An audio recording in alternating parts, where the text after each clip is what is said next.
I've been waiting to do a review on James Gunn's Superman because I've been focused on LEGO Fortnite Expeditions, and I wanted to see what the general discussion on the internet would be. Should you see James Gunn's Superman before it leaves theaters? Yes. Is it a good movie? Yes. I would give it an A minus. Does it deserve any of the negative criticism reviewers have been giving it online? I would say that for the most part, no. And there's more on that later. As for casting, I think David Cornsweet Superman was good. I think his version of Superman is better than his take on Clark Kent, although his performance in both roles does serve the narrative of the story, and I can appreciate his performance for that. I do think that Nicholas Hoult as Lex Luthor really steals the show in this movie. He plays a version of Lex Luthor that you'll love to hate.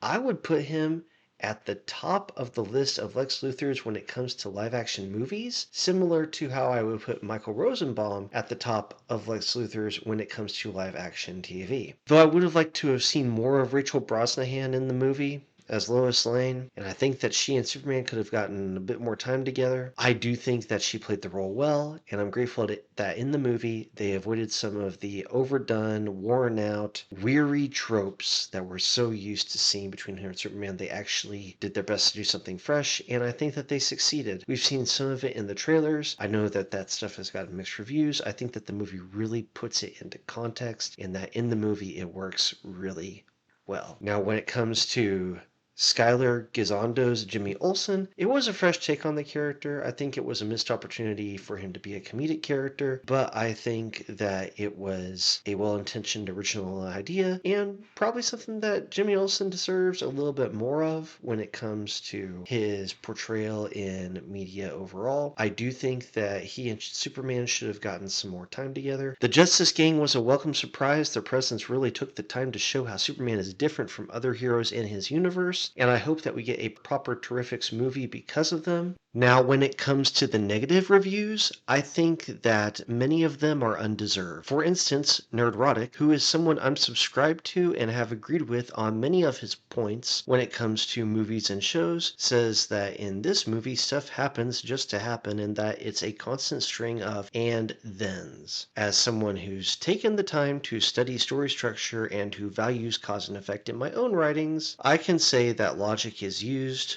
with the characters and why they do what they do, and that events in the story do have reason beyond just needing to happen for the plot to move forward. When it comes to things some would consider plot holes, I've been left scratching my head because I think that if their claims are analyzed just a little bit, it's easy to see why that's not the case. Even if I'm wrong, and I am open to being wrong, I'm still wondering why Superman has been torn down for having anything that someone would consider to be a plot hole, but then Fantastic Four First Steps, which has recently released, has a couple glaring plot holes in its story, and it has been praised far more than it deserves. Superman was a good movie, and I think that the people tearing it down are doing so in large part because they know that negative reviews bring in more views. It's for clout. A good review is not going to get as much traction as a bad review. I'd put this movie in the same category as Iron Man, Captain America the First Avenger, Batman Begins, and the original 2003 Spider-Man. Those are my thoughts. What are yours? Let me know down in the comments. Thank you for watching this video. Please leave a like if you liked it. I am the little guy, and I'm out. Peace.